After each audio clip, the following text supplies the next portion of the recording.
And welcome back to Non-Toxic Shopping with Kent.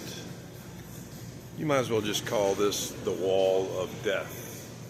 Almost every product right in here either contains garlic and or capsaicin.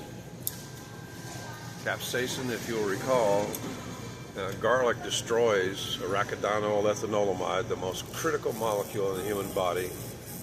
And capsaicin is a cannabinoid neuroreceptor 1, CBNR1 antagonist, which means it affects your entire body. And look, they're even trying to sell black truffle hot sauce.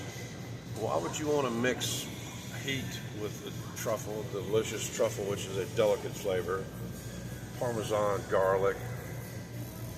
This is all just the wall of death right all along in here. All these products, just right off the bat.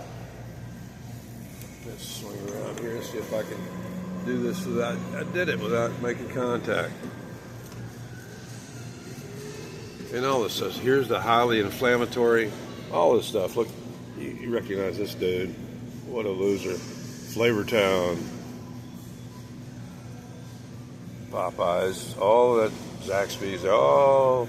And here's the highly inflammatory tomato products. Here's even sriracha ketchup. You want to talk about just, death in a bottle? That's it. Look at all that nasty garbage. This can be tolerated in small amounts, but it used to be used as an antidote for poisons and as a purgative. Dry mustard powder was used all the time in the past as a medicine, and it really, for those of you who are unfamiliar with the evolution of mustard was rubbed on meats on like the second or third day that they were in the markets of like Europe, especially Northern Europe, England, to keep not only the flies off, but to cover up the stench of of meat that was turning.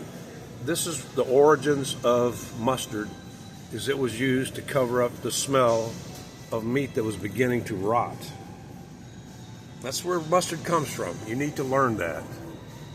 And now you accept it as a condiment when it's really used to cover up the stench of rotted meat, which is usually what they make wieners out of anyway.